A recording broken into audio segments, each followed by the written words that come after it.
Good morning, everyone. Welcome to the Real Talk Sports Saturday Sports Update.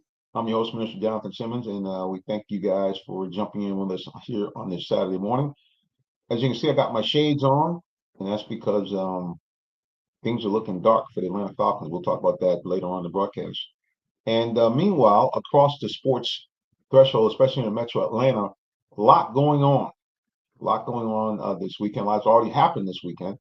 And let's talk about here in the Saturday Sports Update. First of all, let's take a look at high school football. I'm going to have to go to realtalksports.net and take a look at our high school scoreboard. And let's see what we got cooking here on the high school front, especially down the south side and in DeKalb County. Let's go here. And again, if you want to get the scores, go to our page, realtalksports.net, click on high school football, and bam, you'll be able to go right to our page.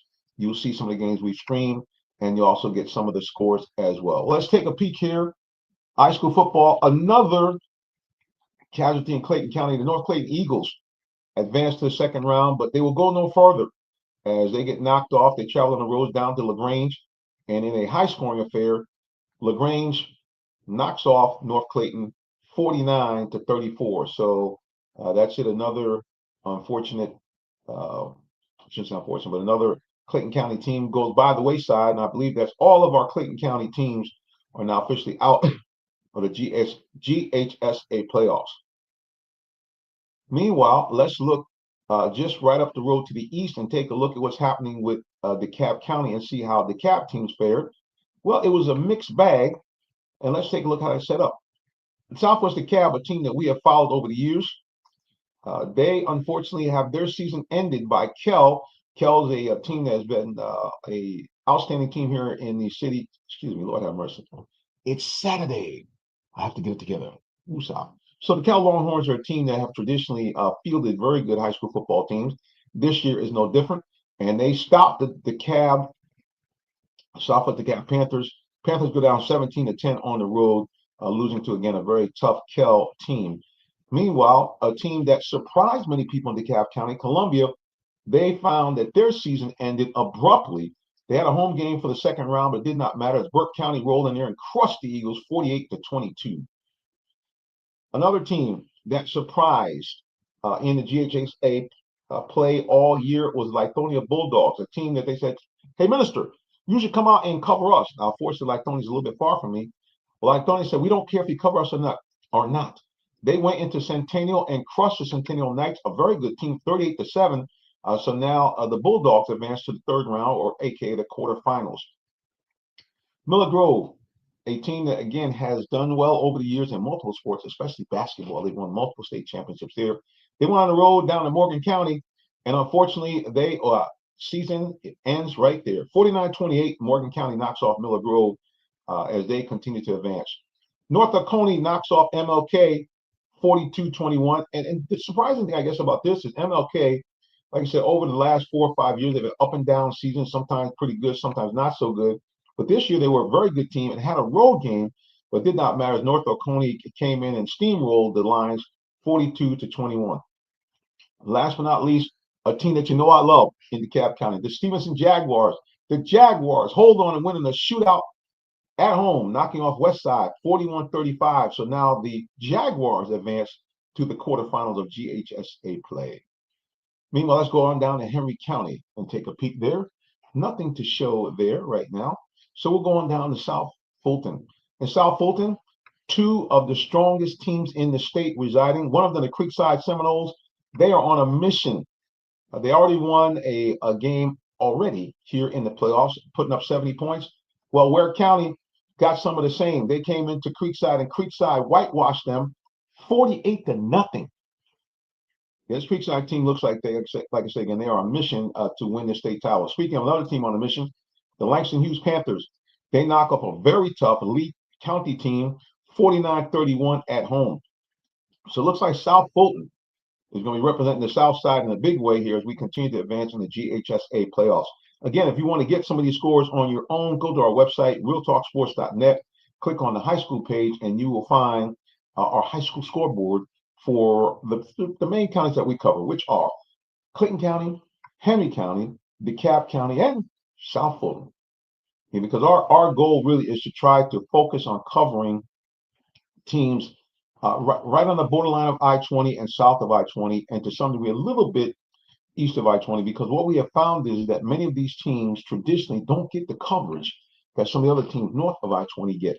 So we have decided we're going to try to give these teams as much coverage as we can. Speaking of that, if you have a coach, a player that you think, hey, this guy should be spotlighted, please, folks, hit us up. I'm going to put it up on the screen here. Hit me up, Jay Simmons at realtalksports.net, or text me on the cell 678-410-9833. And like I said again, we'd be more than happy to assist you and have that person on the air. Like I said, we are really trying to promote the good news in the world of sports, especially here in Metro Atlanta. Always looking to try to bring some good news. So please, if you have some, let us know, and we'll bring them on the air. All right, we're going to shift. We're going to do this. We're actually going to take a little quick commercial break here, a little early break. I know you said, man, we just started the program. Take a little early break. I'm going to take a look at my. Yeah, every now and then. It's amazing. I think maybe because it's Saturday, maybe I'm a little fatigued from the work week. But I tell you, sometimes the wheels are turning and the gears are not connected. That's kind of how I went this morning. I had a taste for pancakes. I actually made them earlier today, which I thought were very tasty. And so my mind is really still more on breakfast versus, in fact, my Lord have mercy. I'm gonna get it together, guys. It's more on the on breakfast, more so than um, more so than my actual show today. So please forgive me. So my mind is elsewhere, guys. It's just one of those days. I'm so sorry. But let's go and see if I can get this interview here with the coach of Sandy Creek. Matter of fact, let's take a look at what Sandy Creek did last night. Sandy Creek, another team on the south side that really has been doing some great things. And so let's take a look and see how Sandy Creek did last night, because they have one of the best players in the state that is on their team, a running back that is just awesome. And let's take a look last night and see how they fared. And Sandy Creek keeps it rolling, undefeated so far this season. They are now at 12-0. They put a neutral site against Monroe area, and it was no contest as Sandy Creek won 42-14. Yeah, 42-14 final Sandy Creek. And again, we had a chance to interview their head coach.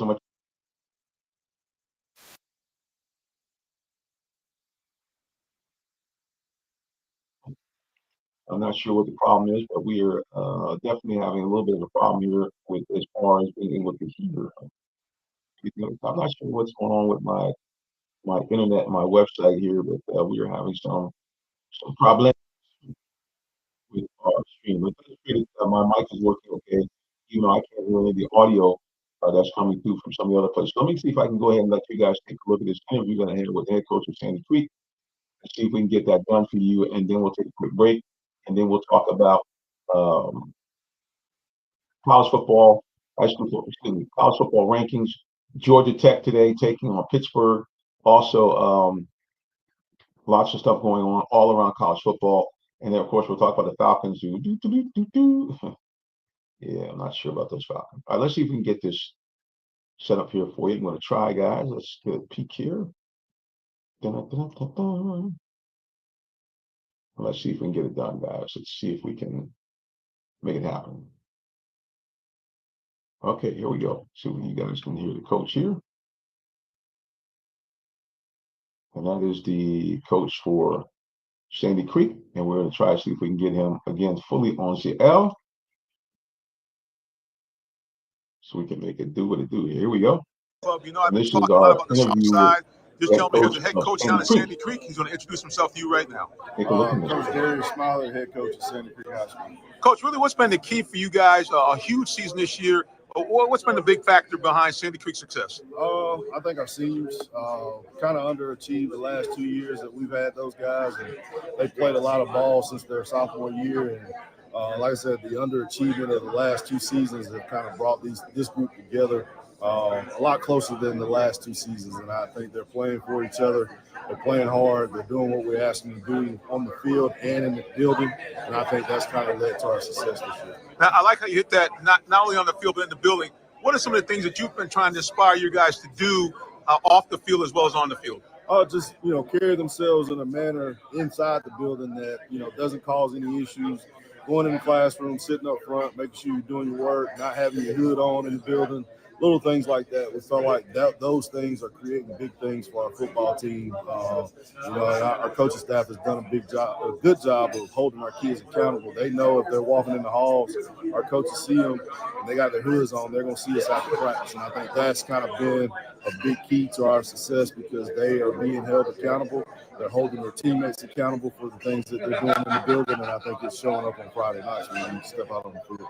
Coach, I tell you, I appreciate all the stuff you do with the young men. And like I mentioned to you when I first came in, big stuff going on the south side. You got you guys, you got Creekside, you got Langston Hughes. Is there something in the water down there on the south side? Hey, man, Coach Dixon, Coach Hines, those guys doing a good job on the south side as well. And, we're just a part of it. I think we all try to represent the south side of Atlanta the right way. There's a lot of good football players, a lot of good football coaches in those communities. I think all 3 of those communities are really good communities that they support their kids. And, I'm just happy to be a part of Sandy Creek and have a good group of guys that, hopefully we can continue winning and try to go win the state championship. That's your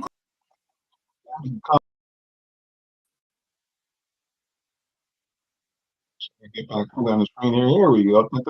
Yes, that was the head coach from Sandy Creek High School. Again, they were one of the best teams in the state. Another South Side team located right in between South Fulton and Fayette counties, which is about 20 minutes southwest of downtown Atlanta, Georgia. Yeah, so great stuff going on here in high school football. Actually, again, we always want to shout out and give people, kudos. I want to give flowers to people who are normally celebrated as much as we would like here in our area. So again, big shout out to Sandy Creek, what they're doing. Big shout out to Creekside. Big shout out to Langston Hughes. All those teams, again, are located in Southwest Metro Atlanta, and they're doing great things. And these programs have some outstanding coaches that, like I said, again, just do a tremendous job in getting these young men not only prepared to be at their very best on the field, as you heard some of the remarks by the coach, to prepare them for the things that are happening in life as well. And that's really the key. And especially in these days of NIL, which, I want to go on record again to say that it's, I'm all for, kids being paid because these schools are making just oodles and oodles of money.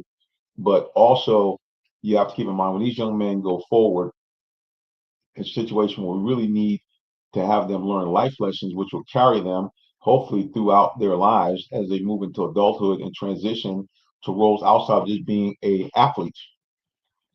I just want everybody to please remember that yes, we want to reward people for the talent, and in some cases that means finances, but also I think that parents have to be careful to make sure that they are letting their kids go to schools to also get an education, because your athletic ability can be robbed from you at any time. Anytime.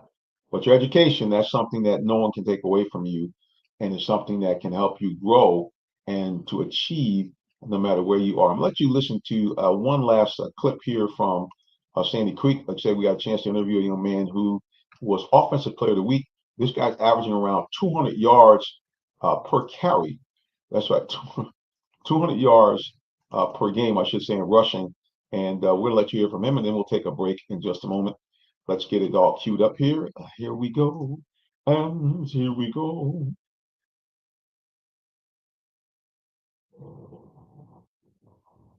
Let's see if we can get this here. We're going to share the audio tab, and here we go. Let's see if we can get this young man on cooking here. And this is. Hi, guys. We're here at the Atlanta Touchdown Club, and we're here with the young man that's the Offensive Player of the Week.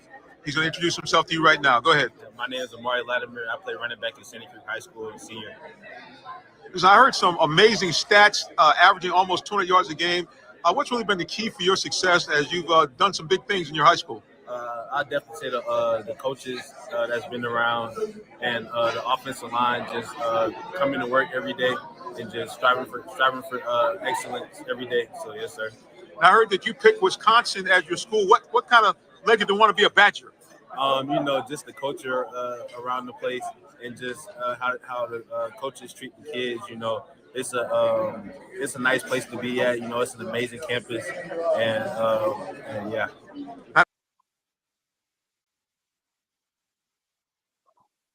See your military and that young man as you spoke. And like I said again, you can tell it, as we like to say back in the old days, he had good home training. All right, guys, keep it locked right here from the Real Talk Sports Show. We'll come back, talk a little college football, and then talk about what on earth are we going to do with those Falcons. We'll be back in just a moment. Looking for a vehicle? Come to Allen Vigil Ford Lincoln in Morrow, Georgia. We're a family-owned dealership that's been serving the Atlanta area for over 40 years, offering an unbeatable selection of new Fords, Lincolns, and pre-owned vehicles. Enjoy our exceptional customer service and great financing options tailored just for you. Visit us at 6790 Mount Zion Boulevard in Morrow, Georgia, located just 20 minutes from downtown Atlanta. Call us at 678-364-3979 or visit online at allenvigilford.net. Francisco, congratulations on getting a new truck from us here at Allen Vigil Ford. How did you like the experience this time? Thank you, Nathan. Oh, good. Okay. Congratulations, Amici, on your new F-250 that you got from us. How was the experience here at Allen Vigil Ford? Thank you so much, Jonathan, and I appreciate everything you did for me, man. This is awesome right here. And you did, your service is impeccable, man. I really appreciate everything you did for me. Appreciate you, man. Congratulations. And I guess based on your shirt, Yes, go sir. Hawks. Let's go. Coming up next, it's the Real Talk Sports Show, bringing you great sports talk with perspective. Now, here's our host, Jonathan Simmons. Again, we're back with the second half of the Real Talk Sports Show. Again, I'm your host, Minister Jonathan Simmons. We thank God for those of you who decided to join us here, especially to those of you who are watching us on the replay. I know a lot of you guys watch us after the fact, and we thank you, and thank you for that. All right, let's take a look at college football. We got a big game coming up here in the Metro Atlanta area. The Georgia Tech Yellow Jackets trying to find their way into the college football playoffs. And so really it's really pretty simple. For the Jackets, they really have to win 2 of their next 3 games, the first one being today, and the second one would be if, in fact, they would get to the ACC championship game. Now, you say, well, brother, didn't you skip Georgia? I did deliberately because, in fact, I think Tech being 16, if they were to knock off Georgia and win against Pittsburgh, they could do it. But the Pittsburgh game is a must win because here's the problem. If they, in fact, lose to Pittsburgh today, and Pittsburgh is in the top, they were in the top 25, they're now out of it. So if they lose to Pittsburgh today, it really almost wouldn't matter if they beat Georgia as far as their ability to get into the college football playoffs, because there's multiple teams with 2 losses that would be ahead of them, and there's a couple of teams with only 1 loss that would be ahead of them. So Georgia Tech, this game against Pittsburgh is a must-win game for the Yellow Jackets. Now, the good news is the game is at home here in Atlanta, what they call it, the Flats. It's on the Georgia Tech campus. It is senior day, and so the Jackets, have, at least on paper, everything that they would need to get a win today. One thing that the Jackets have struggled with is defense. Their defense originally talked about bend but don't break, but in the last few weeks, the Jackets have given up a lot of yards and a lot of points. Let's look at their last few games here, taking a look, going back to the NC State game. NC State game, a bad loss. They got just offensively eviscerated, losing that game 48-36. Again, it was a road game, but North Carolina State was a team that's under 500. Last week, it took a near miraculous finish for them to hold off a very bad Boston College team. I know they played Notre Dame very well, and some other teams very well, but this is a team, again, that came into this game with only 1 win. And the Jackets needed everything they could do, a 19-point fourth quarter, in order to win that game 36-34. Boston College was up 28-17 entering into the fourth quarter. And, their quarterback, Dylan Lonergan, 26 of 40, 362 yards. Their star running back, Turbo Richard, 11 carries for 141 yards and 2 touchdowns. And Reed Harris, 5 receptions for 142 yards and a touchdown. Now, maybe it's a situation where the Jacks were looking ahead to the Pittsburgh game, because Pittsburgh 7-3, an excellent team in the ACC. Maybe that was the situation. I'm not sure, but they did not look good against Boston College at all, and the defense didn't look good against North Carolina State as well. So the key thing for the Jackets here, the defense has to play better, because offensively, the Jackets are one of the best teams in college football. And they are led by one of the best players in college football, Haynes King. This is a guy that is averaging somewhere around 300 yards of total offense per game. And he certainly has to be on a short list for Heisman candidates. I know you have other guys that you want to talk about, but as far as, to me, if I look at the Heisman Trophy Award winner, not only is he the best player, one of the best players in football, but I also say to myself, hey, this guy is probably one of the most valuable players. If they had the most valuable player award in college, what they don't, he would be there.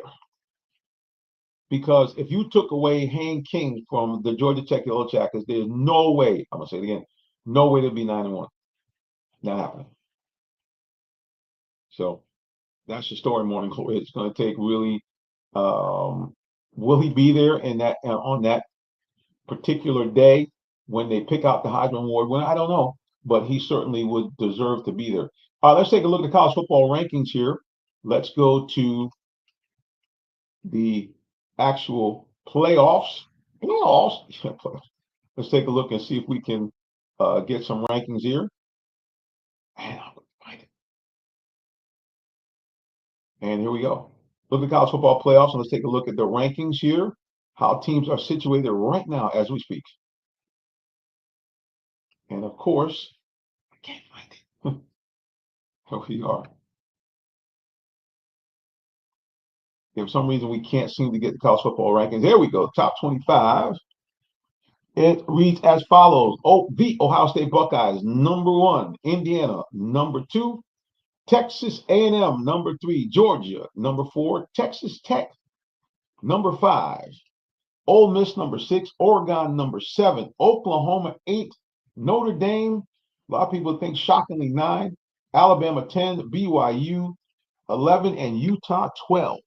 So that's where teams sit right now as far as the college football playoffs are concerned. And like I say again, Georgia Tech finds themselves at 16, ironically ahead even of the Texas Longhorns. Who would have thought that Georgia Tech would find themselves ahead of Texas Longhorns? Well, let's go to social media here. And Love of the Game is giving us a what's up. For Love of the Game, appreciate you. And let's see where they're watching us from. I think they're watching us on Twitch. Big shout out to you. Thank you for tuning in to us there on Twitch. Yeah, man. So it's the Georgia Tech is gonna have their work cut out to see if they can go forward and again advance to the college football playoffs. And like I said, it's really simple. They have to win 2 of the next 3 games. They have to win today, and then that would put them into the ACC championship game, and then they would have to win the ACC championship game because that gives you an automatic bid to the college football playoffs. So at the end of the day, folks, that's really what we're kind of looking at for Georgia Tech. Let's also take a look at the rest of the college football schedule. We have lots of big games going on. Let's take a look at some of the bigger games that are happening around the country. Number 8, Oklahoma taking on number 22, Missouri at home. So Oklahoma, if everything ended today, would be in, but that's a tough game against a very good Missouri team. Another big game on the West Coast, which is really stupid to think about this. Both these teams on the West Coast, but yet they're both in the Big Ten. Count it down. Number 15, USC, trying to scratch and claw their way into the playoff conversation. They go on the road to take on number 7, Oregon. Oregon trying to hold their place because right now, if everything ended, they would be in the playoffs. So a huge game at Oregon today at 3:30 Eastern Standard Time. That's one of the biggest games that are on the docket for today. That game is one we got to keep our eyes on. Tennessee, number 20, really putting us on the outside looking in. They're going down to see Florida. Utah, number 12, taking on Kansas State. A game must-win game for them. Number 9, Notre Dame has Syracuse. A little tricky game. Syracuse is not the team they were last year. but certainly they could give Notre Dame a run for the money. Don't think so, but that is a possibility. Another big game, number 14, Vanderbilt holding Kentucky. Vanderbilt, again, trying to sneak their way in to the college football playoffs. An outstanding year again for the Vanderbilt Commodores. Who would have thought that they'd be knocking on the door to get into the college football playoffs? So those are your big games. They're the biggest one today as far as the college football playoffs are concerned. The two big ones, Oregon against USC, and right here at home, Georgia Tech hosting Pittsburgh. Those games will have huge implications. Oklahoma and Missouri, another game, huge implications in terms of how the college football playoffs will shake off. All right, before I go, Falcons. Oh my gosh, the Falcons, buddy. How can things go from bad to worse? Well, lose your starting quarterback. And that's what the Falcons have done. Michael Penix Jr., if you have not heard, you're living in a cave, is out for the rest of the season. Penix is a guy that had suffered multiple injuries in his college career. And unfortunately, it looks like the injury bug has come back to bite him again. A severe knee injury. I think it's an MCL, out for the season. And he's going to have at least, 8 months to a year for recovery. So he may or may not be ready for football season next year. We won't be ready certainly until late in the summer. And he's going to really be the same way Kirk Cousins was coming in last year.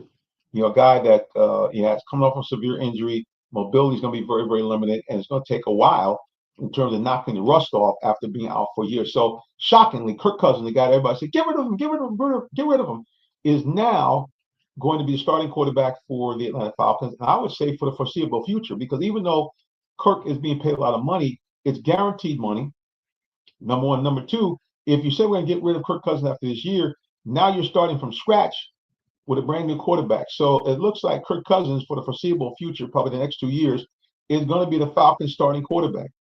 Now, I know Falcons fans are feeling some kind of way about that because Kirk really helped derail the Falcons season last year by not being candid about his injury, and played at least 3 or 4 games where he was subpar, and he was actually playing on the field. His play on the field made him one of the worst quarterbacks in the NFL during that stretch where he threw 9 interceptions to just 1 touchdown because the guy was banged up and hurt. And then the way he handled it by not being forthcoming to the Falcons, and in fact, also not being forthcoming in terms of, where he stood. He couldn't play. All right, before we get out of here, let's go to social media one more time. For love of the game says, hey, will Cousins be an uptick for Pitts? Well, here's the weird thing. If you remember when Kirk was coming to town, the Falcons got in trouble because allegedly Kirk and Pitts had all these conversations back and forth, what they weren't supposed to do until Kirk signed. And it looked like at the beginning that Kirk was going to be a big fan of Pitts and that he was going to be a key target for him. Well, I'm not sure what happened, whether it was Pitts route running or there was a disconnect, but Pitts fell out of favor. If you remember down the stretch, Kirk really wasn't throwing the ball to him as much and made some comments basically indicating that your work ethic and your ability to implement the game plan was going to determine how you moved. And a lot of those things were slight against Pitts. Now, this year, if you remember that first game, he did seem to look for Pitts and to find him. The question is for Kyle Pitts is simply this: can he find any way to get back to where he was in his first year? With Kirk Cousins, he got a guy that should be able to get him the ball early and often. And it's going to be Kyle's obligation to make the tough catches that most tight ends, most top quality tight ends make. Catches in traffic, 50-50 contested balls, being able to get yards after the catch. These are things that are all expected from a guy who's allegedly called a unicorn. So to answer that question, I think that Pitts will see the ball more. And it's the question, what's he going to do with it? I mean, because you can get as many targets as you want, but in fact, if you don't catch the ball, if you don't make plays after you catch the ball, it's a moot point. I'm just saying. Whoa, I hear the bell saying we're already 11 o'clock already. So guys, we got to get out of here. Before we leave, let's get one more last comment here. Oh, look at the buzzer. My man, Sully is in the building. Oh, shucky ducky. Old man Sully is back. For love of the game. He's now switched over to YouTube. You see us a little bit better. Good deal. Yeah, we like I said, man, we hope that the Falcons can play at least some reasonable facsimile of good football. Now, here's the problem. The Falcons are in that funny area where it would take a lot of things to happen for the Falcons to be able to get into playoffs because, believe it or not, the Falcons are tied for having the second worst record in the NFC right now, 3-7. So you basically got the entire NFC that is ahead of them. So it would take something miraculous for the Falcons to be able to pull this off and get to the playoffs. The problem is that let's just say they go 7-1 and up 9-8. Well, now you got two problems. You got a problem where the team doesn't go to the playoffs, and when you go to draft in the second round, they have no first round pick. You are drafting kind of in the middle of the pack. I don't know, guys. It's just the Falcons are just a team. And one day I'm gonna talk about this. I think the Falcons this year are spiritually driven. You say, Pritchard, what are you talking about? I'm not one that's really big on tying things of the spirit, things of faith to sports, but there's clearly is something going on with this Falcons team that seems to be above and beyond what we see on the field because the Falcons have found since the middle of the third quarter of Super Bowl 51, this Falcons team has found more ways to snatch defeat from the jaws of victory than anything I've ever seen. Bizarre ways. Just things you think to yourself, what on earth is going on here? And, there was a lady that alleged, that when the Falcons set up to move the team from the Georgia Dome to the Mercedes-Benz Stadium, which they sit at this point, that because they tore down two churches that have been around for over 100 years, a lady cursed them and said, hey, you guys never going to win anything. Now, a preacher is not superstitious. I don't believe that. But the Bible does talk about curses. So I'm wondering if this Falcons team has not brought a lot of this stuff on themselves. And before I get out, I just want to say a big shout out to, again, Sully. Sully say, hey, Pastor Jay Slice is in the building. We got the slice, but never on the green. Amen. Yeah, so just to wrap this thing up about the Falcons, this team has got like a funny aura around it. I mean, I just can't put my finger on it. And I will tell you, really, since the Super Bowl year, as far as the media is concerned, the Falcons PR people have been very snarky to some degree. A lot of people in the last 3 years that had covered the Falcons for years suddenly can't get any media credentials. I know I shouldn't be airing out this laundry on the on the podcast, but I tell people personally, I might as well put it out publicly. Yeah, a lot of guys that have covered the team for years have not been able to cover the team officially. And, of course, they say generic things saying for whatever reason, there's not enough room, or they'll tell you something about you don't have enough, followers. But all that stuff is just generic. They pick who they want because there are people covering all of the teams, me included. Like I cover the Hawks. The Hawks have no problem. We're the same platform, but yet another pro team allows us to cover them. Same platform. We're the same website, everything. And we thank the Hawks for allowing us to continue to cover them over the years. And good Lord willing, we'll be there all this year. We're hoping the Hawks make a serious run deep into the playoffs because they're really looking good right now. The Hawks are really looking like a team that could be a threat to do something they haven't done since 2021, which is to advance past the first round in the NBA Eastern Division playoffs. Yeah, Jalen Johnson has been an absolute stud. He is on pace to be an all-star this year, and his game is elevated since Trae Young has been injured. He's stepped up and done extremely well. Dyson Daniels, another guy that has not only shown he's one of the best defensive players in the league, but now his offensive game has stepped up. As he's handled the ball more, he's dishing out, I think, right around 4 or 5 assists a game. And the young man, Alexander, I can't think of his last name, they brought in the trade. He's the cousin of SGA, the MVP from last year. He's shown why the Hawks brought him over. As a matter of fact, the other night, he had 38 points. Kristaps Porzingis has been injured, but our man, Onyeka Okongwu, now that he has more time, he has balled out. And that's it. So it is definitely, definitely an outstanding thing. Let's go to Sully. Sully, he says, hey, man, but in the scripture, God said he shall forgive and forget the person they give back, and they have given back more than what they have taken. So I don't think it's a curse. I just think they haven't found the right gears of the shift, everything together. Yeah, so, and why I mention that is because, and don't be wrong, I'm not trying to say the Falcons are not a team or Mr. Blank is not somebody that gives a lot back to the community, but in essence, I kind of had to boil this out. The stadium cost about just over $1 billion to build. So that means the land on the property is worth, probably about $1 billion or, somewhere in the hundreds of millions. And in fact, when I look back at what they gave the church, now don't get me wrong, I was like, hey, the Falcons are giving the church a lot of money for the property. But in essence, if I really do the numbers and look at it, they really gave the church as well in the market value, because they gave, I think, each church $14 million. And if you can consider the cost to relocate, the cost to build, that $14 million, I guarantee that thing got evaporated virtually immediately. So the churches didn't have a lot left over, considering the value of the property that it was on. The other thing too is that, the way the Falcons kind of handled things in terms of the PSL and, these licenses, were now you have a huge block of Falcons fans that couldn't even re-up for their season tickets, because now you're paying a fee for the right to buy the tickets, which, by the way, went up as well. So I understand that this is a business. And I understand that, you make an investment as an investor and you expect a return on your investment. But I don't know, man, the Falcons it's something weird going on. I don't want to, like I said, I don't want to tie it necessarily to, religious things, but there's something clearly going on with this team going on, and I can't put my finger on it. I just think, to me, that whole area down there, that both team owners, as much as they give back to community, their focus at times seem to be more on the land, the property, and bringing events to their various stadiums versus putting the best team on the field in terms of players and or coaches. And sometimes it seems that they bring in coaches and players to kind of pander to what they think the fan base is.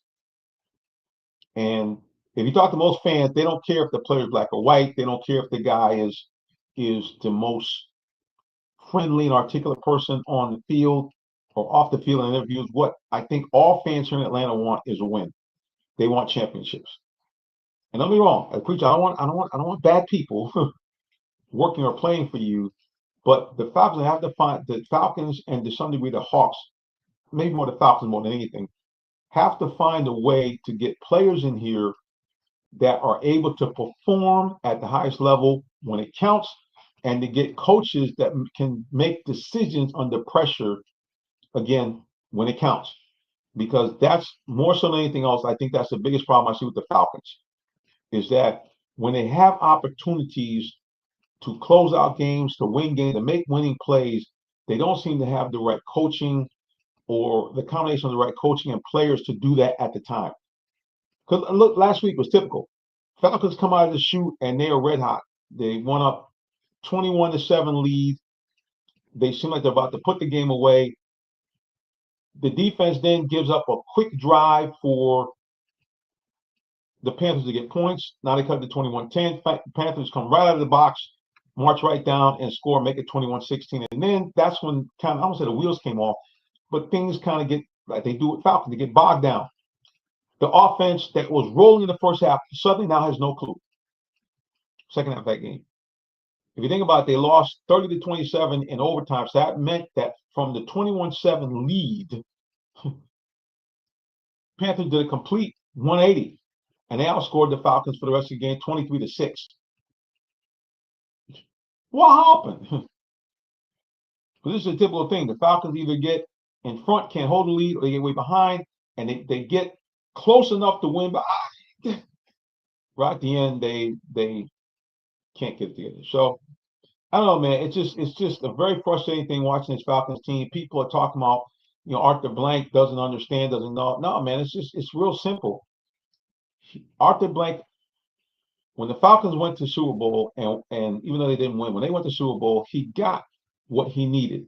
He got a fan base that was rabid for more. He redid the deal for the stadium so that most of the profits and income go to the Falcons directly, and no longer did they have that deal. Well, a lot of people don't know the Georgia Dome, the way it was set up, is that the Falcons were able to make money, but the state was able to make a lot of money as well, and use that to try to take care of expenses and help people do different things. But anyway, all that being said, PSAs, a stadium that is I know it's the kind of the talk of the world, but when you go to the game, that's the other thing too, man. When you go to the game, it's not like the Georgia Dome. There's a certain amount of almost a sterile feeling when you go there. And again, don't be wrong, they have all the luxury, all the gizmos, you got the simulators from Mercedes-Benz, you got the spectacular Halo board, all those things are really cool things. But as far as the game itself, as far as the vibe, a lot of times you don't feel it. People say, well, how come that's not the case with Atlanta United? Well, Atlanta United, let's think about it. First of all, let's look at the fan base for Atlanta United. A lot of it is young people who, yes, are they there to cheer on the team? They are, but it's an energy because it's something where they say this is a team that kind of is our team. Like they started from scratch when we were young people.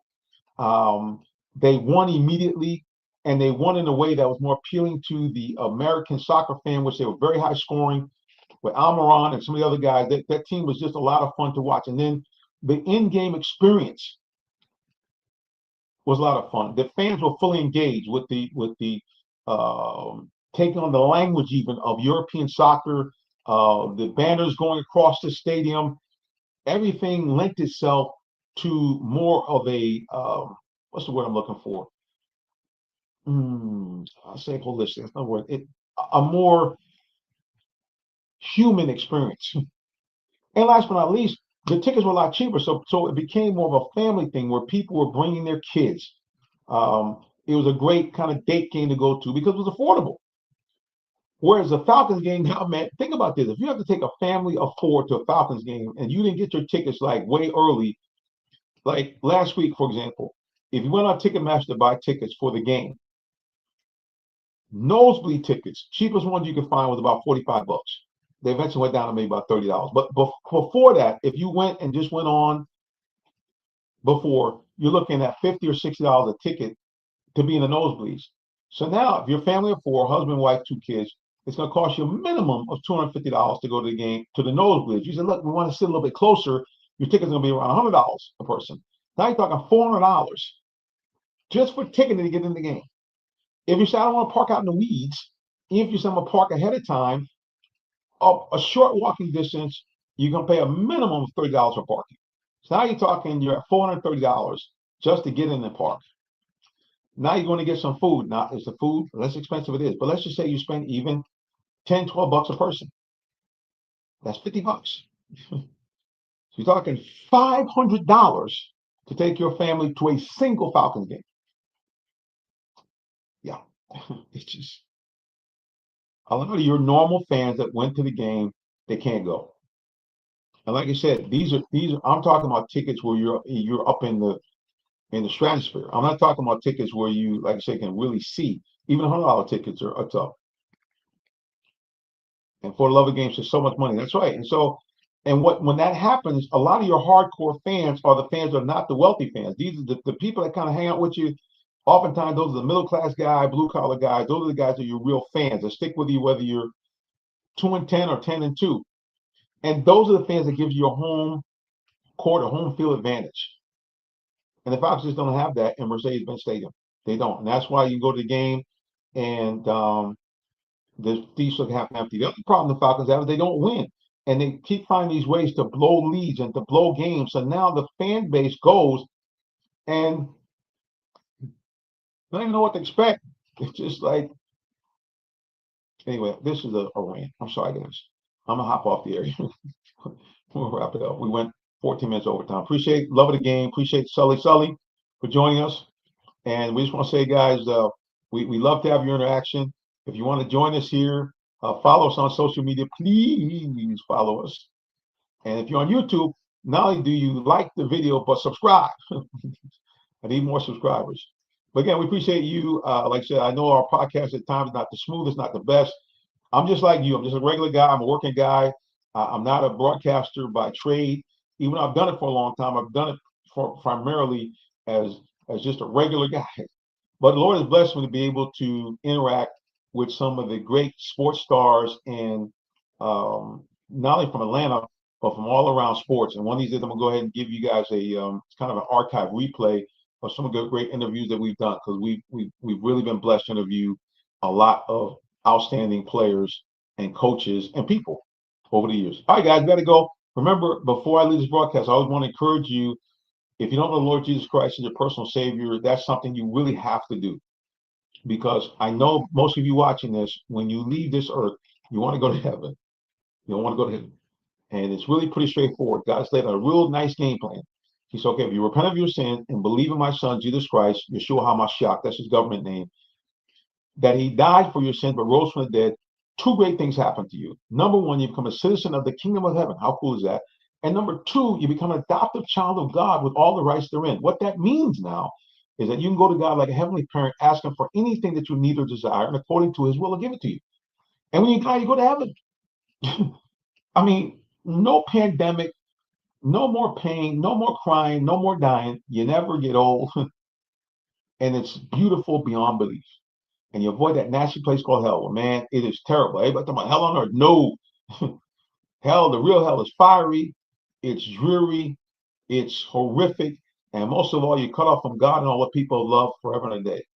I don't know about you, but like option number one instead of option number two. All right, everybody, until next time we get back together again, we simply say God bless you and have a wonderful rest of the day or evening, whichever may apply. So long. Take care.